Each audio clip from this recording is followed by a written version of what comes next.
मालेगांव कांड में योगी आदित्यनाथ नरेंद्र मोदी और मोहन भागवत को किसी भी प्रकार न प्रकारेण फंसाओ, ये कौन सी थ्योरी है?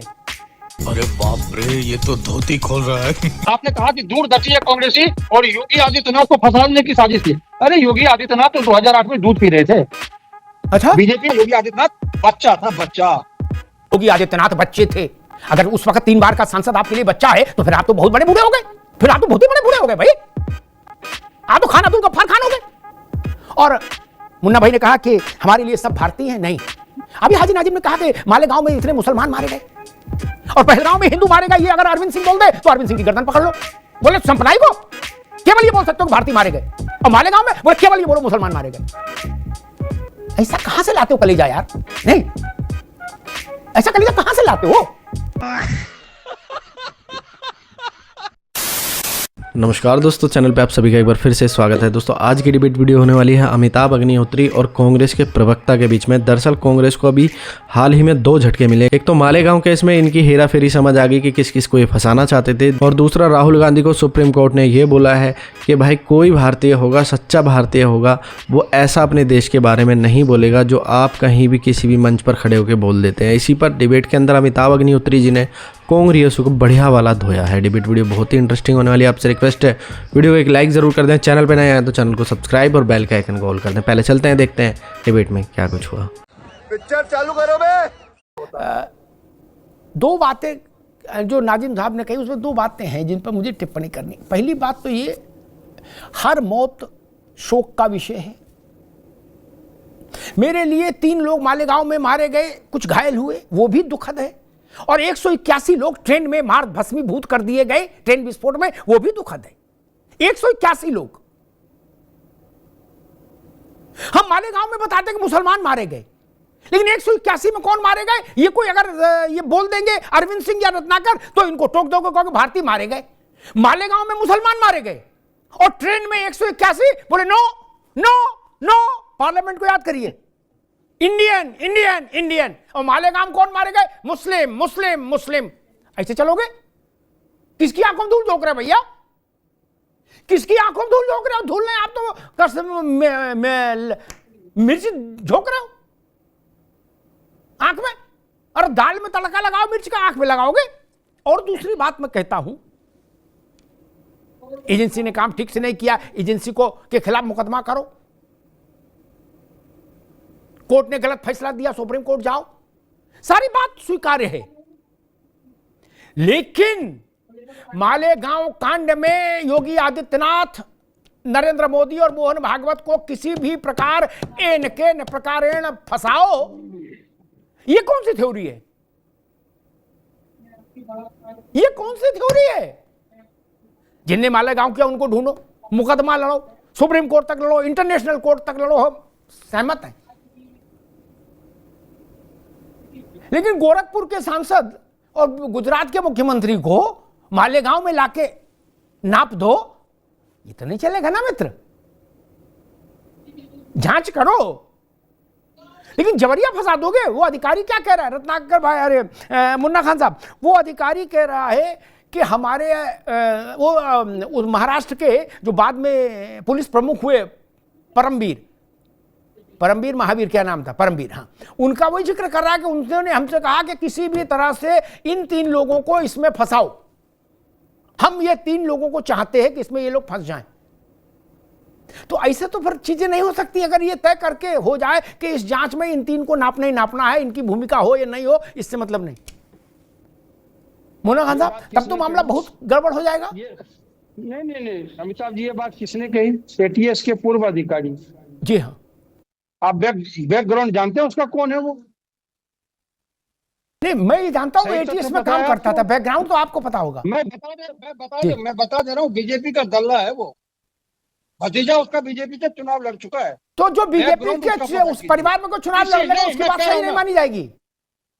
जो बीजेपी किसी का परिवार का पक्ष बोलेगा।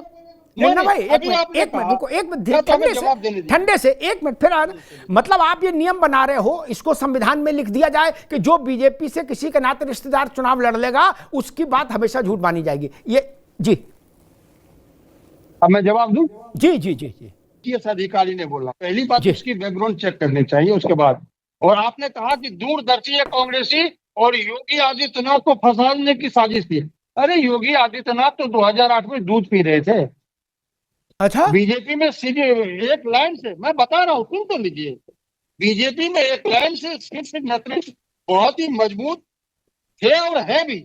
ये अलग बात है कि आज उनकी कोई वैल्यू नहीं है, मार्गदर्शन में डाल दिया गया हो, लेकिन एक लाइन से थे जहां योगी आदित्यनाथ बच्चा था, बच्चा। अगर फंसाना होता तो लाल कृष्ण आडवाणी, नितिन गडकरी, राजनाथ सिंह इनको फंसाते, जिनके बच्चे हैं योगी आदित्यनाथ। आज आप योगी आदित्यनाथ की तारीफ कर रहे हो कि दूरदर्शी है कांग्रेसी। कांग्रेसी कभी दूरदर्शी नहीं, एक शेर है कि लश्कर भी तुम्हारा, सरदार भी तुम्हारा, और तुम नहीं। झूठ को सच लिख दो, अखबार भी तुम्हारा। महाराष्ट्र में सरकार बनते ही प्रज्ञा ठाकुर बड़ी हो गई, कहाँ गए सारे एविडेंस? इंटेलिजेंस ब्यूरो क्या झूठे, जो एजेंसी थी वो झूठी है, तो फिर भारतीय जनता पार्टी की सरकार उस पर कार्रवाई करे। झूठा लाइसेंस प्रज्ञा ठाकुर पे क्यों लगाया गया? दूसरी बात, हमारे मित्र कह रहे थे कि हिंदू आतंकवादी नहीं होता है। इनसे पूछिए नक्सली कौन है, खालिस्तानी कौन है, महात्मा गांधी को मारने वाले कौन है, राजीव गांधी को मारने वाले कौन है, श्रीमती इंदिरा गांधी को मारने वाले कौन है? कोई मुस्लिम है क्या? अभी बदत है भाई, अभी बदत है। कांग्रेस ने एक नई घोषणा कर दी है। अब ऐसी घोषणा कांग्रेस पर भी लागू होनी चाहिए कि जिस आदमी के नाते साले ने, साड़ू ने, समधिन ने कभी कांग्रेस का पर्चा भरा हो कहीं से प्रधानी तक का, उसकी बात झूठ मानी जाएगी। ये भी लिखवा दो साथ में, ताकि झंझट ही खत्म हो जाए। भाई बीजेपी से उसका भतीजा लड़ा, उसका चाचा लड़ा, इसलिए उसकी बात गलत मानी जाएगी। तो कांग्रेस से जो लोग चुनाव लड़ रहे हैं वो हरिश्चंद्र हैं, फिर उनकी बात चलेगी। दो अपने तो नहीं चलेंगे, तय कर लो ना। तब तो जरा कितने लोग झूठे साबित हो जाएंगे, कितने लोग सरकार में बड़े पदों पर रहे और उनके रिश्तेदार कांग्रेस में चुनाव लड़ते रहे, राजनीति करते रहे। कोई नई बात है क्या चुनाव ऐसा करना? दूसरी बात कही जा रही है कि योगी आदित्यनाथ बच्चे थे। अगर उस वक्त 3 बार का सांसद आपके लिए बच्चा है तो फिर आप तो बहुत बड़े बूढ़े हो गए, फिर आप तो बहुत ही बड़े बूढ़े हो गए भाई। आप तो खान अब्दुल गफ्फार खान हो गए। अगर 3 बार का सांसद उस वक्त भी आपके लिए बच्चा है तो फिर तो भाई प्रणाम ही हो सकता है, और क्या होगा।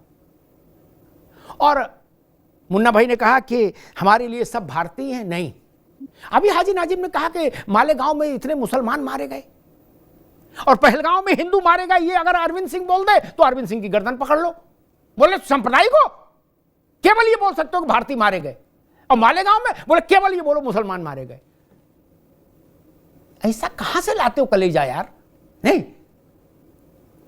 ऐसा कलेजा कहां से लाते हो? बड़ा मुश्किल है ऐसा कलेजा रखना और लगातार रखना। तुम्हें शर्म है कुछ?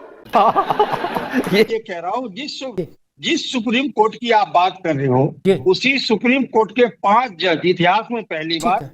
बाहर प्रेस कॉन्फ्रेंस करने आए कि भैया ये सरकार और सरकार में बैठे शाह और साहब हमें फैसले लेने नहीं दे नहीं मुन्ना रहा। भाई, हम कह रहे हैं 15 जज आए हो, 5 नहीं, हमने 3 का गुणा कर दिया। लेकिन आज जो बोला है वो तो बोला है ना। कांग्रेस पार्टी ने कहा, ये कांग्रेस अरे पार्टी ने भाई, कहा। आज जो सुप्रीम कोर्ट ने बोला है राहुल गांधी के लिए, वो तो बोला है ना, उस पर आपकी प्रतिक्रिया क्या है? ये जज ने कहा, और जज लोया की हत्या किस संदिग्ध अवस्था में हुई सभी को अरे पता है। मैं आपसे, अरे आप दुनिया के इतिहास बता रहे हो मुन्ना भाई, मुन्ना भाई। इतिहास नहीं बता रहा हूं दुनिया की। अरे महाराज, मैं पूछ रहा हूं, सुप्रीम कोर्ट ने कहा कि कोई देशभक्त, एक मिनट रुकिए, कि कोई देशभक्त व्यक्ति ऐसी बातें नहीं कर सकता। एलओपी के लिए कहा सुप्रीम कोर्ट ने। अतीत में 15 लोगों ने प्रेस कॉन्फ्रेंस की, 500 लोगों ने प्रेस कॉन्फ्रेंस की। लोया का क्या हुआ, इसका क्या हुआ, वो सब छोड़ दीजिए। आज सुप्रीम कोर्ट ने कहा ना, इस पर तो बोलोगे कि नहीं बोलोगे? मैं एक उदाहरण और जोड़ देता हूं जिसकी चर्चा बहुत कम हुई इतिहास में। 90% तो लोगों को पता भी नहीं कि ऐसा भी कभी हुआ था। 1935 में, यानी आज़ादी से कुछ वर्ष पहले, पटेल बड़े नेता तो थे, अहमदाबाद में वो निकाल रहे थे एक रोड शो, जुलूस। एक मस्जिद के सामने जुलूस निकला तो वहां से 50 लोग निकले, 50-60-100 लोग तलवार अलवार लिए क्या, और पटेल पर हमला कर दिया। पटेल को बचाने में 4 लोगों की जान गई। क्यों हमला कर रहे थे पटेल पर? दोस्तों उम्मीद है अगर आपने डिबेट वीडियो पूरी देखी है तो आप जरूर समझ पाए होंगे कि अमिताभ अग्निहोत्री जी ने इनको क्या समझा है। बाकी जो भी आप इस डिबेट वीडियो के बारे में कहना चाहते हैं कमेंट जरूर करें। फिर मिलते हैं एक और वीडियो के साथ, तब तक के लिए जय हिंद, वंदे मातरम।